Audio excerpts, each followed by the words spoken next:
The transport shuttle landed with a soft thud on the crystal platform of Nexus Prime. Lee Tae-ho stepped out and immediately felt the weight of dozens of alien eyes watching him. His simple brown hair and dark eyes made him stand out among the colorful beings around him. Some aliens had shimmering scales that changed color with their emotions. Others floated in the air like living clouds of gas. A few had multiple arms and legs that clicked as they walked. Tae-ho pulled his single bag closer and looked up at the massive structure before him. The Galactic Institute of Advanced Physics rose into the purple sky like a mountain of glass and metal. Floating platforms carried students and teachers between different levels. Holographic signs in dozens of languages pointed to various departments. A small flying robot approached him. It spoke in a mechanical voice that translated into Korean in his earpiece. Student, Lee Tae-ho from planet Earth. Follow for registration and orientation. The robot led him through wide corridors filled with beings he had only seen in pictures. Some walked on two legs like him. Others slithered or floated or rolled along the smooth floors. The walls showed moving displays of complex equations and scientific formulas that seemed to dance and shift on their own. At the registration desk, a tall creature with 4 arms and purple skin looked down at him. Its voice sounded like wind chimes when it spoke. Another human. The third one this year. I hope you last longer than the previous 2 who quit after 1 month. Tae-ho said nothing but took his student identification card. The creature continued talking as if he was not there. These primitive species always think they can understand advanced physics. It is almost sad to watch them try. A group of students nearby heard this and began to whisper among themselves. Tae-ho caught some of their words through his translator. Humans still use basic mathematics. Their brains are too simple for real physics. They only got accepted because of politics. Tae-ho kept walking and followed the robot to his dormitory. His room was small but clean. Through the window he could see the city of Nexus Prime stretching to the horizon. Buildings twisted and curved in impossible ways that defied the physics he knew from Earth. Flying vehicles moved in organized streams through the air. The next morning, Tae-ho attended his first advanced theoretical physics class. The classroom was a large sphere where students sat on floating chairs at different levels. Professor Veltar stood in the center on a platform that slowly rotated. Professor Veltar looked like a living crystal. Light passed through his transparent body and created rainbow patterns on the walls. When he spoke, his voice had a musical quality that made even complex ideas sound beautiful. Welcome, students, to another year of exploring the fundamental forces of the universe, Professor Veltar began. This year we have some new additions to our class, including our human exchange student. All eyes turned to Tae-ho. He felt his face grow warm but kept his expression calm. Professor Veltar continued, as you all know, certain species have natural advantages when it comes to understanding physics. The crystalline race, like myself, can sense electromagnetic fields directly. The Vorthak can perceive dimensional fluctuations. The Aquarians feel gravitational waves through their fluid bodies. He paused and looked directly at Tae-ho. Humans, unfortunately, have no such natural gifts. They rely on crude mathematical approximations and basic sensory input. But perhaps they can learn something by observing how the more advanced species approach these problems. A few students made sounds that Tae-ho's translator identified as laughter. He remained silent and opened his notebook. The lesson began with equations appearing in the air around Professor Veltar. They glowed with soft light and moved in 3 dimensions. The formulas described faster than light travel, something humans had only dreamed about. These equations have been perfected over thousands of years by the greatest minds in the galaxy, Professor Veltar explained. They govern how we manipulate space-time itself. A student with insect-like features raised one of her 4 arms. Professor, will the human be able to follow these concepts? Professor Veltar's crystal body flickered. We shall see, Krelon. Perhaps you could help explain the basics to our guest after class. Krelon turned to look at Tae-ho. Her large compound eyes reflected the light from the floating equations. She clicked her mandibles in what might have been annoyance. I suppose I could try, she said, though I am not sure how to simplify advanced physics enough for a human to understand. More quiet laughter from the other students. Tae-ho wrote notes in his book, copying the equations as best he could. The mathematical symbols were familiar, but their arrangement was unlike anything he had studied on Earth.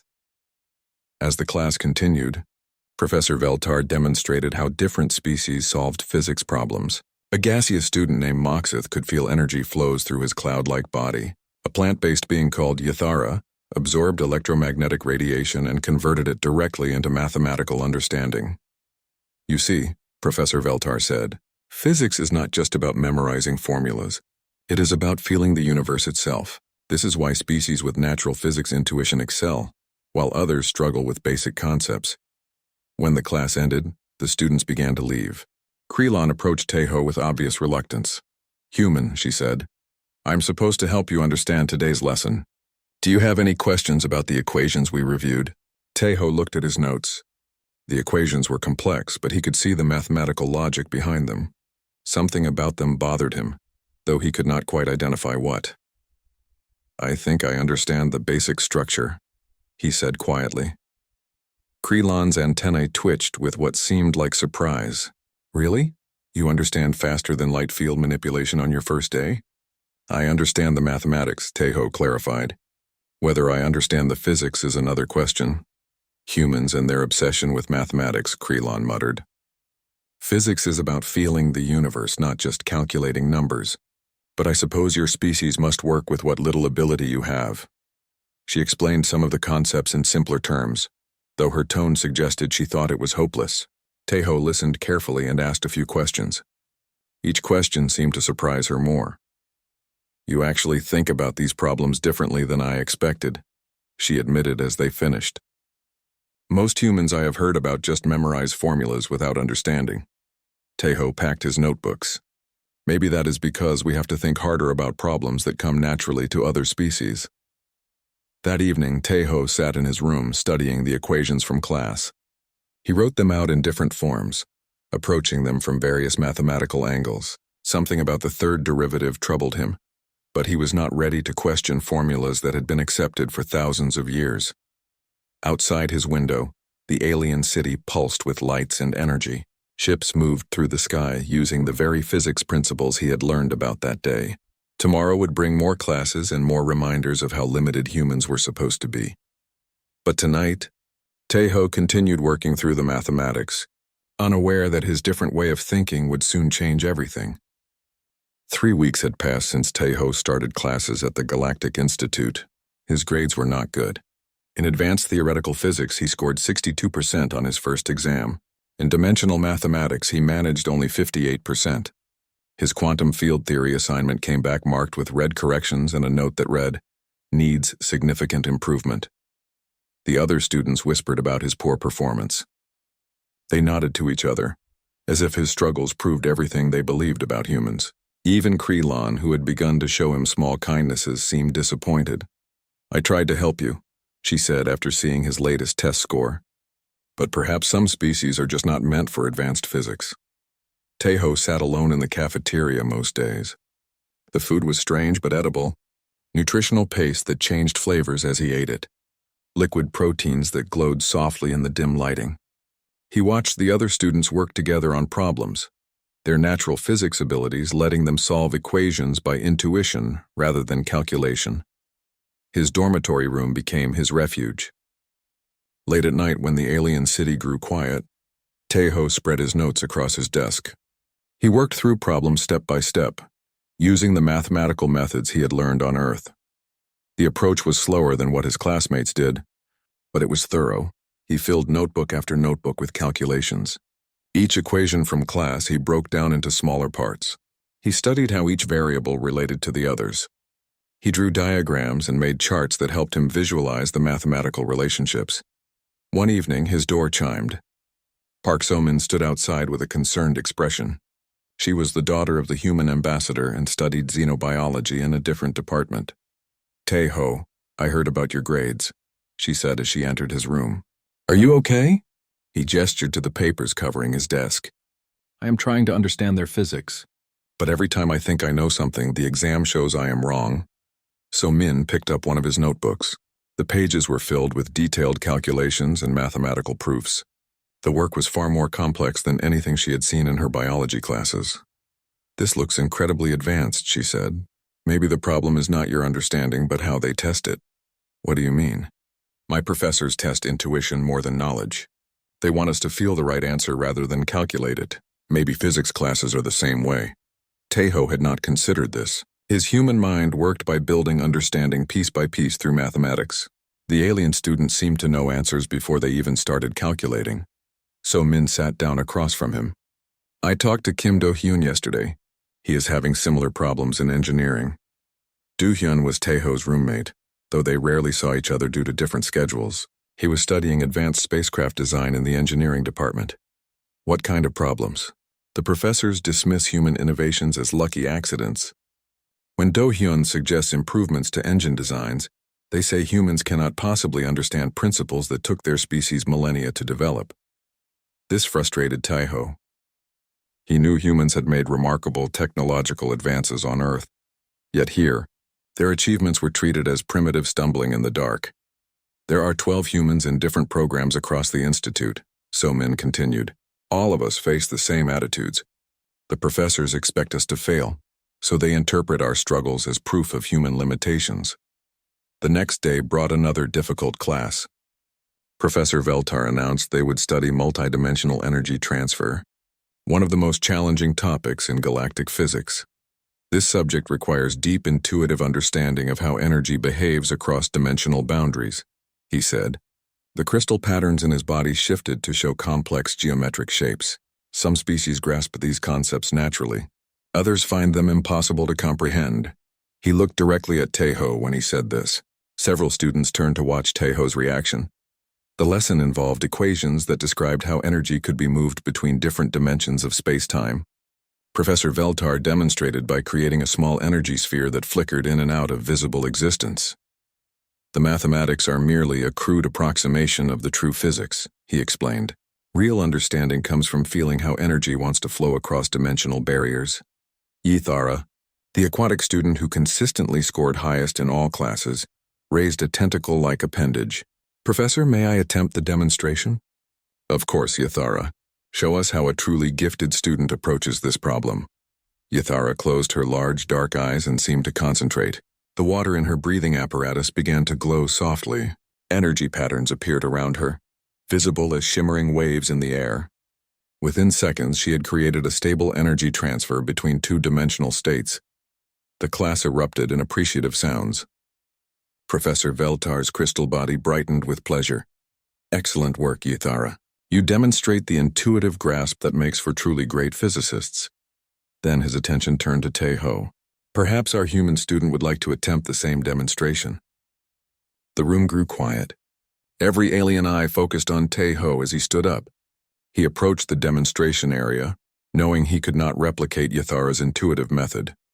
Instead, he began writing equations on the holographic display. He worked through the mathematical relationships step by step, calculating energy states and dimensional coefficients. His approach was methodical and slow compared to Yithara's instant understanding. After several minutes, he managed to create a small, unstable energy transfer. It lasted only a few seconds before collapsing. As we can see, Professor Veltar announced, mathematical calculation without intuitive understanding produces inferior results. This is why certain species struggle with advanced physics despite their best efforts. The students murmured agreement. Taeho returned to his seat, his face burning with embarrassment. But as he sat down, something nagged at him about the equations they had used. That night, Taeho worked through the multi-dimensional energy transfer formulas again. He approached them from different mathematical angles, testing various boundary conditions and extreme parameters. Around midnight, he discovered something troubling. When he pushed the equations to their mathematical limits, they produced impossible results. Energy values that were negative, dimensional coefficients that approached infinity, states of matter that violated basic conservation laws. He checked his calculations 3 times. Each time he found the same problems. The equations that Professor Veltar treated as fundamental truths contained serious mathematical flaws. But how could this be possible?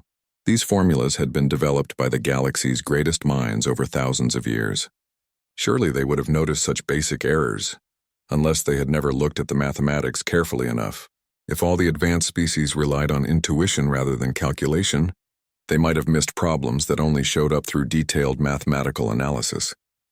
Taeho stared at his notebooks, filled with corrections and alternative formulations. He had found what appeared to be fundamental errors in galactic physics. But who would believe a struggling human student who could barely pass his exams? Do-hyun returned to their room just as Tae-ho was putting away his work. "Still studying?" Do-hyun asked. He looked tired from his own long day of classes and dismissive professors. "Do you ever think," Tae-ho said carefully, "that maybe the aliens are wrong about some things?" Do-hyun sat on his bed and considered the question. "In engineering, I see designs that could be improved with simple changes. But when I suggest them, the professors act like I am insulting their ancestors. What if their ancestors were actually wrong about some things? Then we would be the only ones who could see it," Do-hyun replied. "Because we are the only ones who look at problems without assuming the answers are already known." Tae-ho nodded slowly. Outside their window, the alien city continued its nightly routine, powered by physics principles that might not be as perfect as everyone believed. Tae-ho spent the next 2 weeks diving deeper into his private research. Every night after classes, he locked his door and spread his growing collection of notes across every surface in his room. The walls were covered with printed equations, hand-drawn diagrams, and mathematical proofs that stretched from floor to ceiling. The more he studied the fundamental physics equations taught at the institute, the more problems he found. It was not just one or two minor errors. The issues ran deep through the core principles that governed faster-than-light travel, energy manipulation, and dimensional physics. The aliens had built their entire scientific understanding on approximations that worked well enough for most practical purposes. But when pushed to extreme conditions or examined with rigorous mathematical analysis, the equations fell apart completely. Tae-ho discovered that the faster-than-light equations would create impossible energy loops at certain velocities. The dimensional transfer formulas produced negative mass under specific conditions. The gravitational field manipulators that powered alien cities relied on mathematical relationships that violated basic conservation laws. Yet somehow, the technology worked. Ships traveled faster than light. Energy moved between dimensions. Gravity fields held up buildings and transport systems. How was this possible if the underlying equations were wrong? The answer, Tae-ho realized, was that the aliens had developed technologies through trial and error guided by their natural physics intuition. They felt what worked and built machines accordingly. The mathematics came later, as crude attempts to describe what they already knew how to do. But mathematical descriptions that were close enough for engineering purposes were not the same as true understanding. And they were certainly not safe when pushed beyond normal operating parameters. During his advanced field theory class, Tae-ho tried to discuss his concerns with Kree-lan. They were working together on a lab assignment involving energy field modulation. "Kree-lan," he said quietly, "have you ever checked the mathematical limits of the field equations we use?" She looked up from the holographic display they were calibrating. Her compound eyes reflected the blue light from the energy readings. "Mathematical limits? Why would I do that? The equations work perfectly for every application. But what happens if you push the field strength beyond normal parameters? Or if you try to create resonance patterns at extreme frequencies?" Kree-lan clicked her mandibles in confusion. "Those are not practical situations. No one would ever need to operate equipment under such conditions. But understanding the limits helps us know how safe the technology really is." "Human thinking," Kree-lan said with a dismissive wave of one arm. "You always want to calculate things that do not matter. The greatest physics minds in the galaxy have used these equations for thousands of years. If there were problems, they would have found them long ago." Tae-ho tried the same conversation with other students. A gaseous being named Vexerin responded by saying that theoretical limits were less important than practical results. Hythara, the star student, seemed genuinely puzzled by the question. "Why would anyone care about impossible conditions that will never occur in real life?" she asked. "Physics is about understanding how the universe actually works, not about mathematical games." Even when Tae-ho showed them his calculations, the other students dismissed his work. They could not see past their assumption that established science must be correct. Meanwhile, exciting news spread through the institute. The annual Centennial Physics Symposium was approaching, the most prestigious scientific event in the galaxy. Representatives from hundreds of worlds would attend to share breakthrough research and revolutionary discoveries. Professor Veltar announced that his research team had been selected to present their latest work on advanced energy manipulation techniques. The presentation would demonstrate how their refined equations could increase energy efficiency by 300% compared to previous methods. This represents the culmination of decades of research. Professor Veltar told his class, "We have perfected the fundamental equations governing energy-matter interaction to achieve unprecedented control over physical forces." Tejo felt his stomach tighten as he listened. He recognized the equations Professor Veltar described. They were among the most seriously flawed formulas in his collection of mathematical errors. The perfected equations would indeed increase energy efficiency under normal conditions, but they also contained computational instabilities that could cascade into catastrophic failures.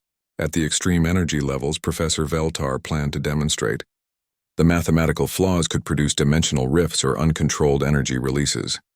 That evening, Tejo met with Somin and Do-hyun in the campus recreation area. The space was designed to accommodate dozens of different alien physiologies, with environments ranging from underwater chambers to high-pressure gas clouds. They sat in the human-compatible section, surrounded by Earth-normal atmosphere and gravity. The familiar conditions helped Tejo think more clearly about his discovery. "I need to tell someone about the problems I found," he said, "but no one will listen to me." Somin leaned forward with concern. "What kind of problems?" Tejo explained about the mathematical flaws in the fundamental equations. He described how the errors could lead to dangerous instabilities in advanced technology. Do-hyun whistled softly. "That sounds serious. What happens if Professor Veltar uses those equations in his demonstration? Best case scenario, the equipment fails safely and he looks foolish in front of the entire galaxy. And worst case?" Tejo was quiet for a moment. "Worst case, he accidentally tears a hole in space-time and kills everyone in the symposium hall." Somin stared at him. "You have to warn someone." "Who?" "Professor Veltar thinks I am barely capable of understanding basic physics. The department head treats me like a curiosity. The other students assume I am wrong because I am human." "What about showing your work to someone outside the physics department?" Do-hyun suggested. "The mathematics are too specialized. Anyone qualified to understand them is already convinced that galactic physics is perfect." They sat in frustrated silence, watching alien students move through the recreation area. Some played games that defied gravity. Others engaged in activities that required multiple dimensions of movement. All of them used technologies based on the flawed equations that Tejo had identified. "Maybe," Somin said slowly, "the problem is not finding someone who will listen. Maybe the problem is finding the courage to speak up whether people listen or not." "What do you mean?" "You know you are right. Your mathematics prove the equations are dangerous. If Professor Veltar proceeds with his demonstration, people could be hurt." Do-hyun nodded. "Sometimes doing the right thing means accepting that people will think you are wrong." Tejo understood what they meant. Throughout human history, the greatest scientific advances had come from people brave enough to challenge accepted wisdom. Galileo faced the Inquisition for saying the Earth moved around the sun. Darwin was ridiculed for proposing evolution. Einstein was dismissed as a dreamer when he first described relativity. But those men had eventually been proven right because they refused to stay silent about uncomfortable truths. "The symposium is in 2 weeks, Tejo said. "If I am going to act, I need to decide soon." "What would you do?" Somin asked. "Find a way to present my corrections during the symposium.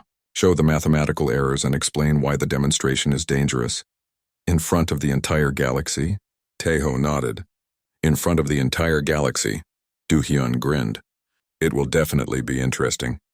Either you will be remembered as the human who saved galactic science, or the human who made a complete fool of himself at the most important scientific event in history."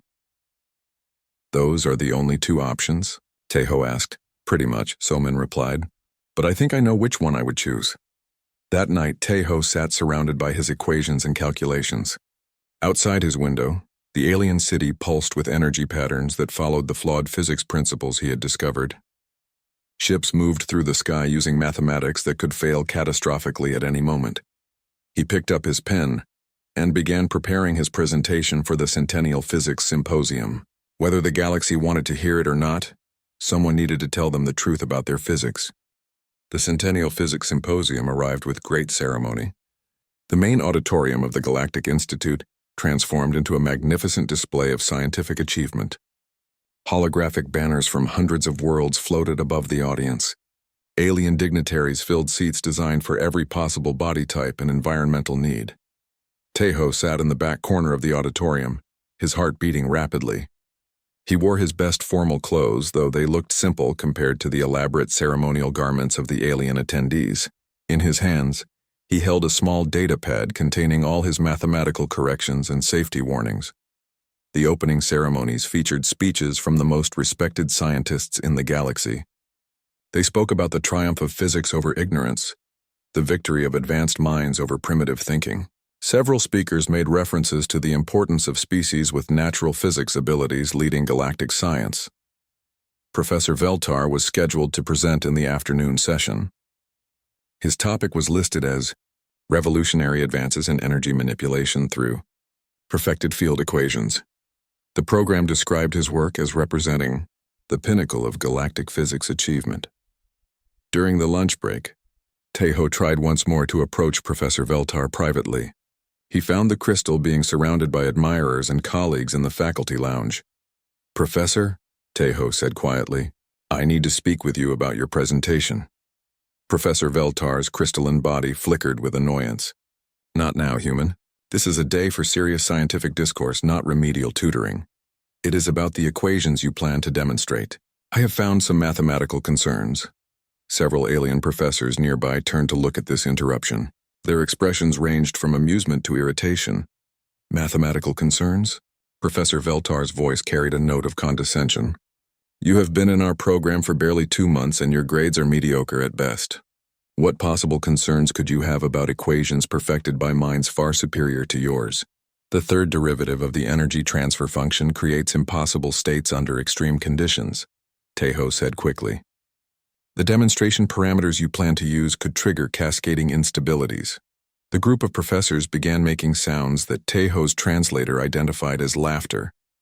One of them, a being with multiple tentacles, spoke up. "Perhaps the human should stick to learning basic addition before attempting to critique advanced physics." Professor Veltar dismissed Tejo with a wave of one crystal appendage. "Return to your seat, student. Observe how real scientists conduct important work." The afternoon session began with presentations from various research teams. Each demonstration showed impressive advances in alien technology and understanding.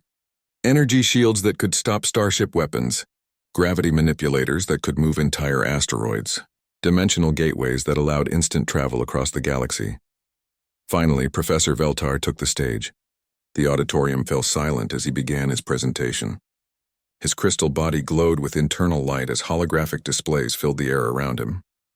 "Esteemed colleagues," he began, "today I will demonstrate how our refined understanding of energy-matter interaction has led to unprecedented breakthroughs in field manipulation." The equations appeared in the air, rotating slowly so everyone could see their elegant mathematical structure. Gasps of appreciation came from the audience as they recognized the sophistication of the formulas. "These perfected equations allow us to increase energy efficiency by 300% while maintaining complete stability and safety," Professor Veltar continued. "Watch as we demonstrate energy manipulation that was impossible just years ago." Equipment platforms rose from the floor of the auditorium. Massive energy generators hummed to life, their power levels climbing steadily toward the demonstration parameters.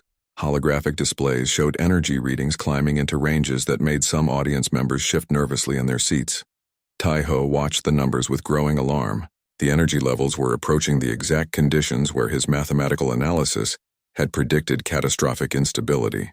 He looked around the auditorium at the hundreds of the galaxy's most brilliant minds, all completely unaware of the danger they were in. "As you can see," Professor Veltar announced, "the energy field remains perfectly stable even at these extreme parameters. Our equations predict continued stability up to 400% above baseline." The energy readings continued climbing. Tejo could see fluctuations in the field harmonics that matched his mathematical predictions exactly.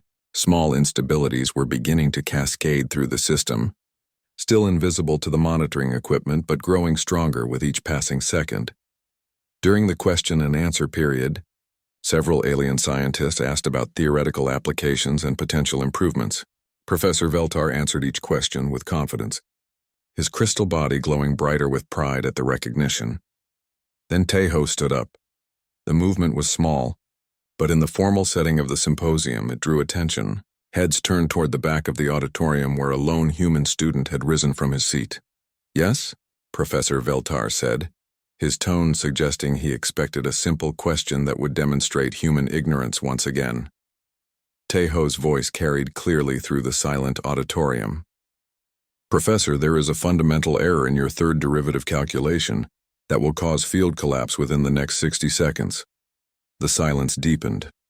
Hundreds of the galaxy's most advanced minds stared at the human student, who had just claimed to find an error in equations that had been verified by teams of experts. "Professor," Veltar's crystal body darkened with what appeared to be anger. "That is quite impossible. These equations have been checked and rechecked by the finest minds in galactic science.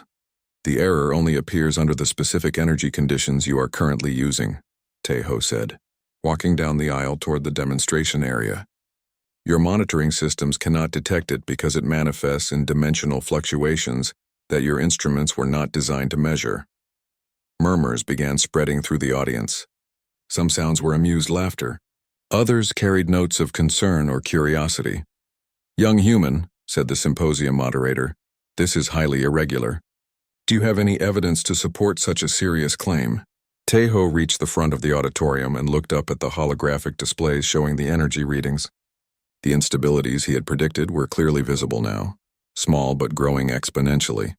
"May I?" he asked, gesturing toward the equation display controls. Professor Veltar's body flickered with indignation. "This is outrageous. Security should remove this disruptive student immediately." But the symposium moderator, an ancient being whose species was known for scientific curiosity above all else, held up a restraining appendage. "Let him show us what he thinks he has found. If he is wrong, it will be educational for everyone." "If he is right." The moderator did not finish the sentence. Tejo approached the holographic display and began modifying the equations. His human fingers moved quickly across the control interface, adding correction terms and adjusting coefficients. As he worked, the energy readings on the demonstration equipment began to stabilize. The small fluctuations that had been growing stronger started to diminish. These corrections account for non-linear interactions in the fourth-order field harmonics, Tejo explained as he worked. The original equations assume linear scaling, but at these energy levels, quantum effects create feedback loops that compound geometrically.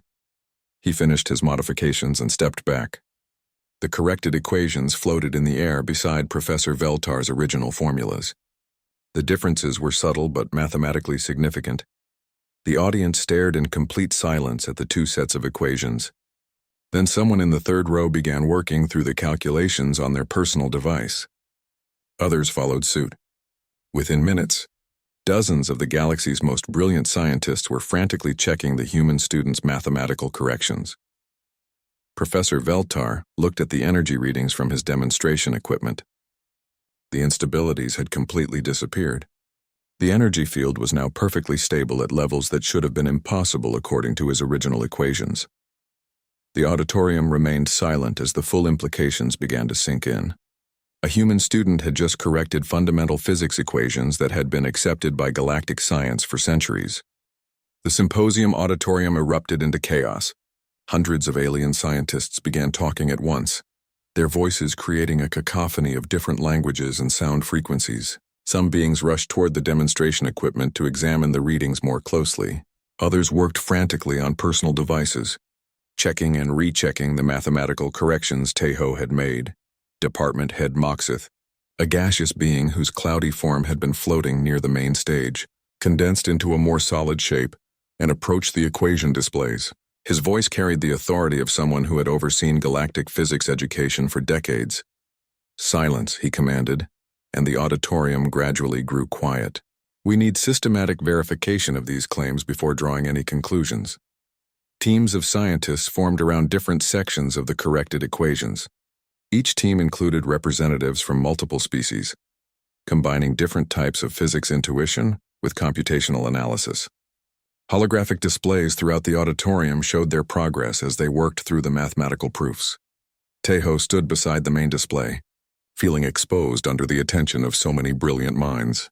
Professor Veltar had moved closer to examine the corrections, his crystal body flickering with emotions that ranged from confusion to something that might have been grudging respect. "How did you identify these errors?" Professor Veltar asked quietly. "I approach physics problems differently than most students here," Tejo replied. "I rely more heavily on mathematical analysis because I do not have the natural physics intuition that other species possess. But these equations have been used successfully for centuries. How could such fundamental errors go unnoticed for so long?" Tejo considered his answer carefully. "The errors only become apparent under extreme conditions or when you examine the mathematics at very detailed levels. For normal applications, the approximations work well enough that no one noticed the underlying problems." A voice from the audience called out. "The human is correct about the third derivative instability."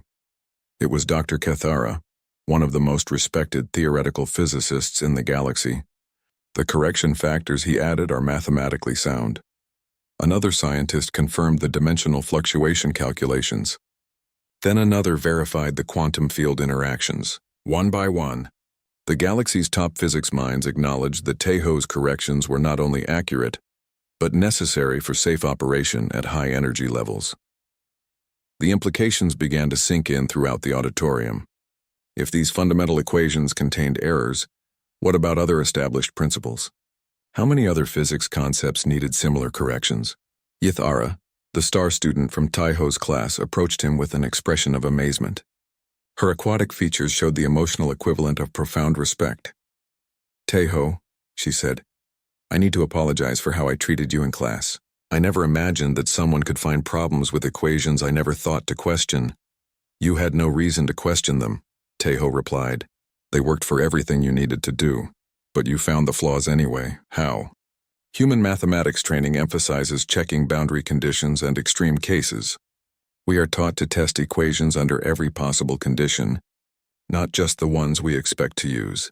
Krelon joined the conversation, her compound eyes reflecting the lights from the holographic displays around them. "I was wrong about human intelligence," she said.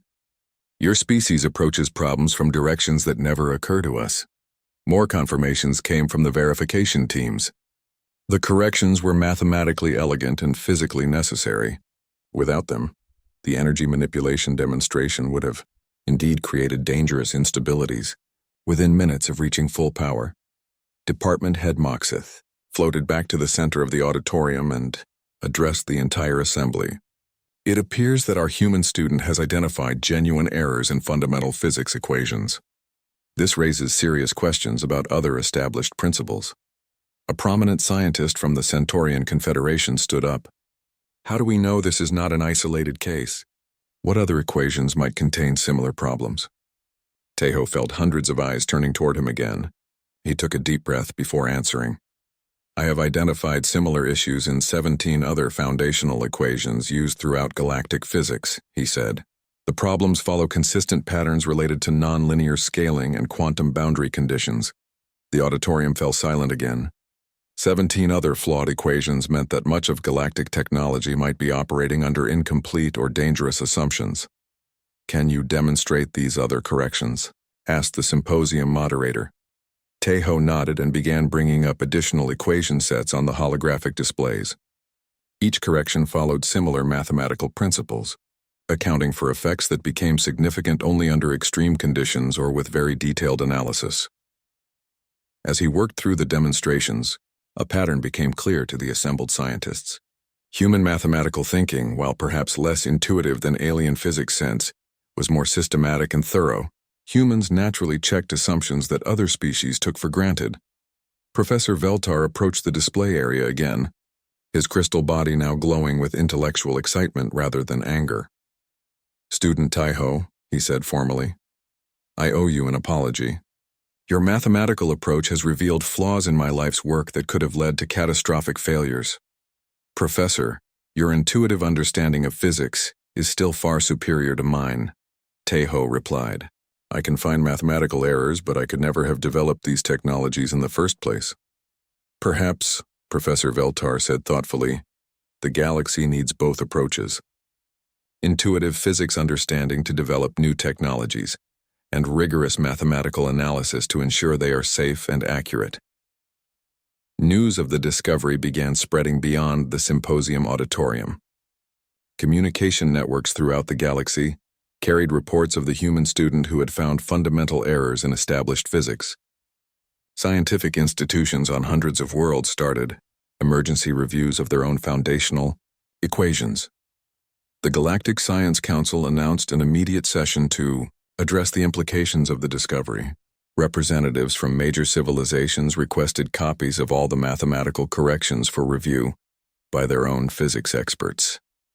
In the symposium auditorium, alien scientists continued working through the corrected equations, verifying each mathematical step and exploring the broader implications. Many began to see applications for the corrections that could improve existing technologies or enable entirely new capabilities. "This changes everything," said Dr. Kethera as she studied one of the corrected formulas. "With these improvements, we could achieve energy efficiency levels that seemed impossible just hours ago." As the day wore on, more scientists approached Tai-Ho with questions about his analytical methods. They wanted to understand how human mathematical thinking differed from their own approaches to physics problems. "We were taught to trust our intuitive understanding," explained a crystalline being from the Arcturus system, "but perhaps we trusted it too much." "Both approaches have value," Tai-Ho replied. "Intuition helps you understand what physics means. Mathematics helps you verify that your understanding is complete and safe." The symposium organizers announced that the remaining presentations would be postponed, while the implications of the corrected equations were fully explored. Teams of scientists would spend the next several days working through the mathematical proofs and testing the corrections against experimental data. As evening approached, Tai-Ho found himself surrounded by some of the galaxy's most brilliant minds, all eager to learn from the human student they had dismissed just hours earlier. The transformation was remarkable, but it also felt overwhelming. So Min and Do-hyun appeared at his side, having watched the day's events from the audience. "How does it feel to revolutionize galactic physics in a single afternoon?" Do-hyun asked with a grin. Tai-Ho looked around at the bustling activity in the auditorium, where alien scientists were still working through his corrections and discussing their implications. "Terrifying and amazing at the same time," he replied. "I hope I got the mathematics right."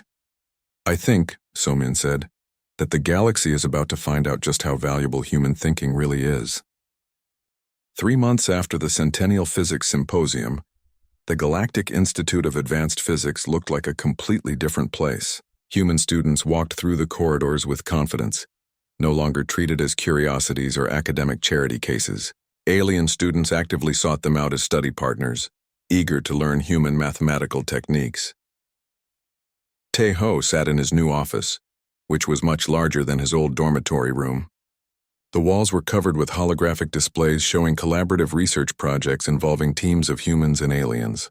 His title had changed from struggling exchange student to research fellow in applied mathematical physics. A soft chime announced a visitor. Professor Veltar entered, his crystal body glowing with the warm light that indicated friendly intentions. "Good morning, Tai-Ho," he said. "I wanted to review the latest results from the energy efficiency project." The relationship between them had transformed completely. Professor Veltar now treated Tai-Ho as a colleague and collaborator, rather than a failing student. They had been working together for weeks, combining alien physics intuition with human mathematical rigor to develop improved technologies.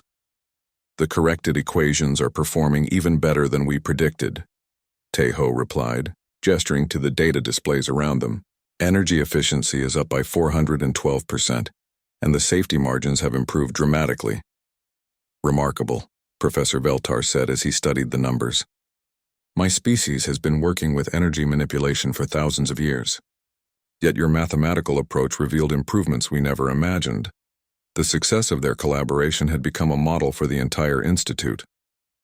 Other departments were establishing similar partnerships between human analytical thinking and alien intuitive understanding.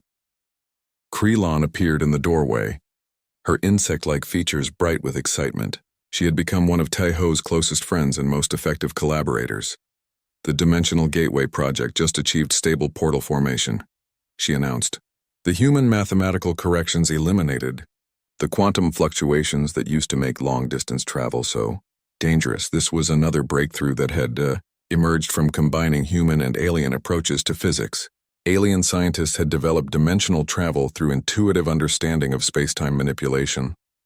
Human mathematical analysis had identified and corrected the subtle instabilities that had made the technology unreliable. So Min entered the office carrying a datapad filled with reports from around the galaxy. Her role had evolved from concerned friend to coordinator of interspecies scientific collaboration.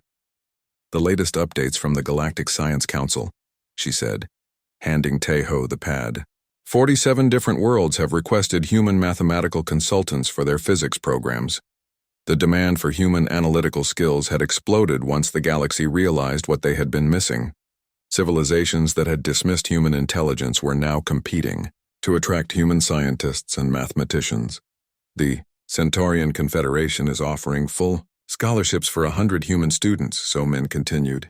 The Vegan Alliance wants to establish a joint research institute. Even the notoriously isolationist Rigel Empire has requested a cultural exchange program. Do-hyun joined them from the engineering department, where he had been leading similar collaborative projects. His expertise in systematic design analysis had proven just as valuable as Taeho's mathematical skills. The spacecraft propulsion improvements are exceeding all expectations, he reported. Ships using the corrected equations can travel 30% faster with half the energy consumption. These technological advances were having effects throughout galactic civilization. Faster, safer, more efficient transportation was reducing costs and enabling new forms of commerce and communication. Energy systems were becoming more reliable while using fewer resources. But the most important change was not technological. It was philosophical department. Head Moxith had announced new policies requiring all major physics theories to undergo both intuitive validation by traditional alien methods and rigorous mathematical verification using human analytical techniques. The combination approach was becoming known as the Human Perspective Protocol. We were blind to our own limitations, Moxith had explained in his official statement. We assumed that natural physics intuition was sufficient for complete understanding. The humans have shown us that different ways of thinking strengthen science rather than weakening it. Yathara visited Taeho's office regularly, not as the superior student helping a struggling human, but as an equal partner in collaborative research. Her intuitive grasp of physics concepts combined with his mathematical analysis had produced some of their most innovative discoveries. I have been thinking about our conversation. On the first day of classes, she said during one of their meetings. You asked questions that seemed strange to me then, but now I understand they were the right questions to ask. What do you mean? You questioned basic assumptions that I never thought to examine. My species feels physics naturally, so we trusted that feeling without testing it mathematically.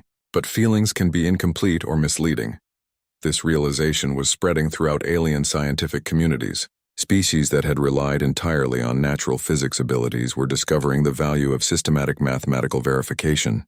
Universities across the galaxy were adding human-style analytical thinking to their curricula. The changes extended beyond physics into other scientific disciplines. Human systematic thinking was proving valuable in biology, chemistry, engineering, and even social sciences. The galaxy was learning that intellectual diversity produced better results than intellectual homogeneity. Several alien species formally apologized to humanity for their previous dismissive attitudes. The Crystalline Confederation issued a public statement, acknowledging that their assumption of human intellectual inferiority had been based on prejudice rather than evidence. We confused different with inferior, their statement read. Human analytical thinking represents a valuable alternative approach to understanding the universe. We deeply regret our failure to recognize this earlier. Similar apologies came from other major civilizations, along with requests for expanded educational and scientific exchanges with Earth. The Institute established new programs specifically designed to combine human and alien learning approaches. Human students learn to develop better physics intuition through alien teaching methods. Alien students learned systematic, mathematical analysis through human educational techniques. Taeho often walked through the corridors and observed these mixed classes where humans and aliens worked together as intellectual equals. The sight still amazed him sometimes, remembering how isolated and dismissed he had felt just months earlier.